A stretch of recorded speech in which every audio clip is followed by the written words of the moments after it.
तो hello everyone and welcome to the part two UPSC.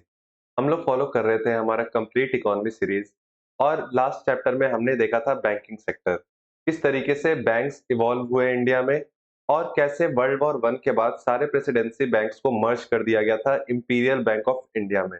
हमने last class में ये भी बात की थी कि यहाँ पे तूफान थमा नहीं है बल्कि एक और बड़ा तूफान आने वाला है।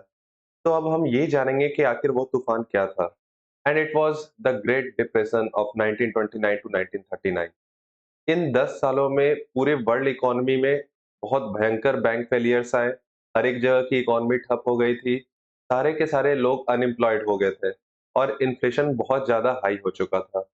इस सिचुएशन में हर एक कंट्री ये चाहती थी कि उसके पास एक स्टेबल और वाइड स्प्रेड बैंकिंग सिस्टम हो। और क्योंकि इंडिया ब्रिटिश कॉलोनियल गवर्नमेंट की एक अच्छी खासी इकोनॉमिक पावर हुआ करती थी, तो ब्रिटिशर्स को ये लगा कि इंडिया में भी एक स्टेबल और वाइड स्प्रेड बैंकिंग सिस्टम की जरूरत है।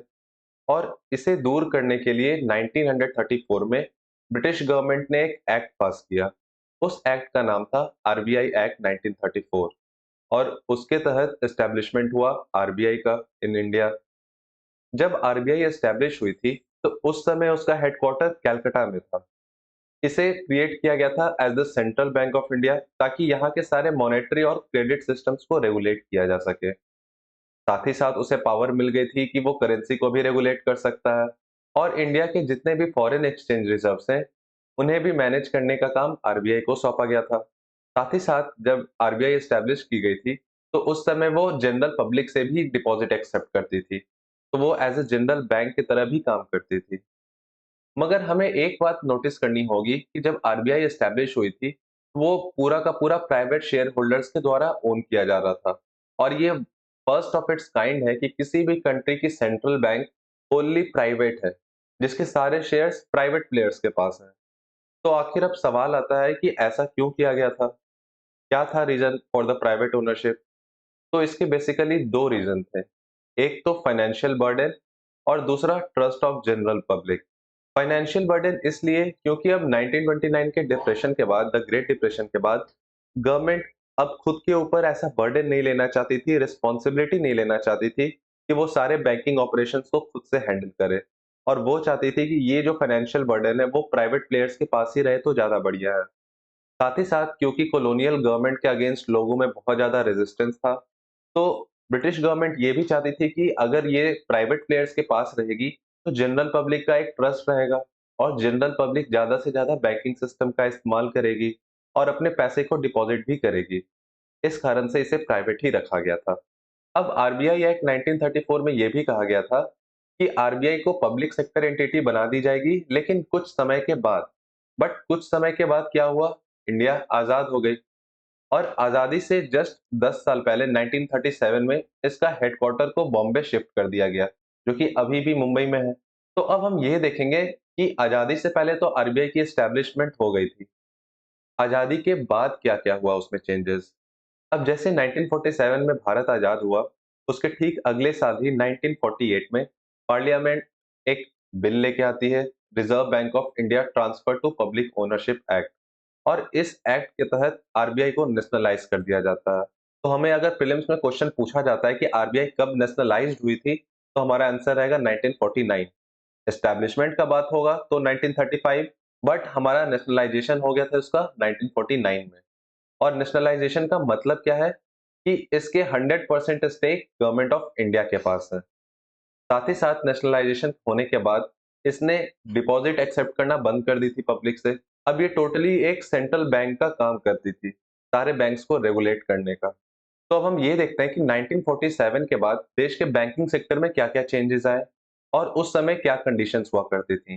तो सबसे पहले 1947 के बाद पॉवर्टी बहुत हाई लेवल पे थी और गवर्नमेंट का सबसे पहला प्रायोरिटी था कि किसी भी तरह से इस पॉवर्टी को टैकल किया जा सके। और पॉवर्टी को टैकल करने के लिए, इकोनॉमिक डेवलपमेंट करने के लिए किस चीज का जरूरत पड़ता है? तो इंडस्ट्रीज का। बट इंडस्ट्रीज को चलाने के लिए अच्छे खासे कैपिटल्स की जरूरत होती है और उन कैपिटल को प्रोवाइड कौन करता है? सारे बैंक्स।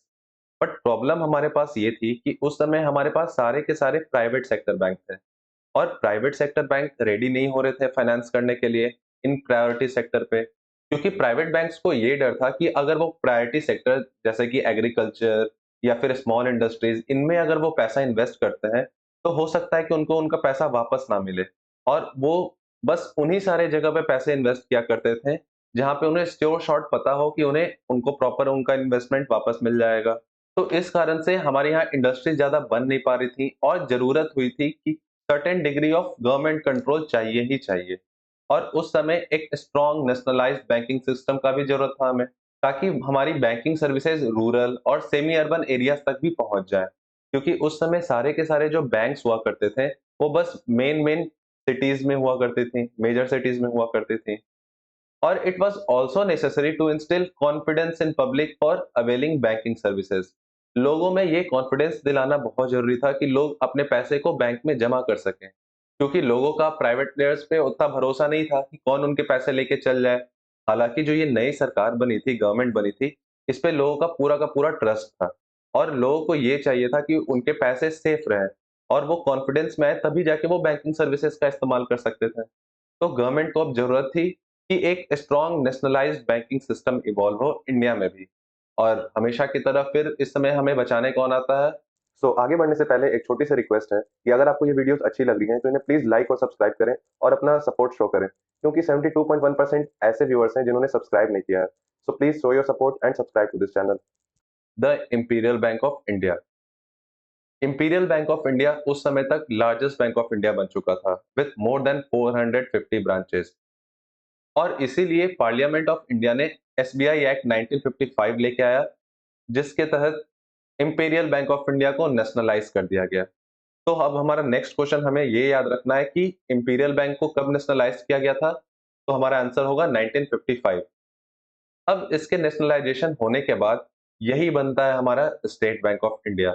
ये जो हम अभी स्टेट बैंक ऑफ इंडिया देख रहे हैं, इसका हिस्ट्री अब हमें पता चला कि कैसे ये पहले प्रेसिडेंसी बैंक्स हुआ करती थी, फिर उसका मर्जर होके वो बना इंपीरियल बैंक ऑफ इंडिया, फिर 1955 में इसका नेशनलाइजेशन हुआ और तब जाके बना state bank of India.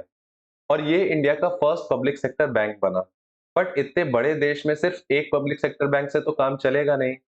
Just one was not enough और हमें जरूरत थी ऐसे बहुत सारे और नेशनलाइज्ड बैंकिंग सिस्टम की, ताकि सारे बैंकिंग सर्विसेज रूरल और सेमी अर्बन एरियाज तक भी पहुंच सकें। तो उस समय हर एक प्रिंसली स्टेट्स में बहुत सारे ऐसे बैंक्स हुआ करते थे, जैसे कि bank of Jaipur, bank of Bikaner, Travancore bank, Saurashtra bank. और ये सारे बैंक्स प्रिंसली स्टेट्स के द्वारा एस्टैब्लिश किए गए थे इंडिपेंडेंस से पहले। और इन बैंकों का बहुत स्ट्रांग पकड़ बना हुआ था अपने रीजन में। तो जरूरत थी कि ऐसे बैंकों को नेशनलाइज किया जा सके। तो इसीलिए पार्लियामेंट ऑफ इंडिया ने एसबीआई सब्सिडियरी बैंक्स एक्ट लाया 1959 का, जिसके तहत ये सारे बैंक एसबीआई के एसोसिएट्स बन गए और इन्हें एसबीआई एसोसिएट बैंक भी कहा जाने लगा। और इस एक्ट को एसबीआई एसोसिएट एक्ट भी कहा जाता है। तो हमें एक बात और ध्यान में रखनी है कि आरबीआई ने इन सारे का 92% स्टेक ही खरीदा था, पूरा का पूरा 100% स्टेक नहीं खरीदा था। इसी कारण से इस प्रोसेस को हम लोग पार्शियल नेशनलाइजेशन का भी प्रोसेस बोलते हैं। अब ये जब सारे के सारे बैंक एसबीआई के एसोसिएट्स हो गए, तो इनके नाम में भी कुछ बदलाव किया गया और वो कुछ नहीं, सिर्फ सारे के नाम के आगे स्टेट लगा दिया गया। ये state bank of Jaipur, state bank of Indore, इस तरीके से। और क्योंकि ये जयपुर और बीकानेर आसपास में थे और इनकी जो ऑपरेशनल एरिया थी वो भी काफी आसपास में थी, तो इन्हें एक साथ मर्ज करके state bank of Jaipur and Bikaner बना दिया गया। तो इस तरीके से सारे बैंक्स का नेशनलाइजेशन हुआ। बट अभी भी इतने एसोसिएट्स हो जाने के बाद भी पूरे इंडिया इतने बड़े देश के लिए ये काफी नहीं था और नेशनलाइजेशन का प्रोसेस अभी और बचा हुआ है, जो कि आगे और फेजेस में होगा, जिसे हम पढ़ेंगे अपने नेक्स्ट वीडियो में। तो तब तक के लिए बने रहे हमारे चैनल पे। All the best everyone and have a good life. For more such videos subscribe to path to UPSC. यहाँ आपको मिलता है यूपीएससी से रिलेटेड सारे कंप्लीट कोर्सेज और करंट अफेयर्स। साथ ही साथ हमारा टेलीग्राम ग्रुप भी ज्वाइन कर लें, ताकि आपको सारे पीडीएफ मिलते रहें और आप हर एक नए वीडियो से अपडेटेड रहें।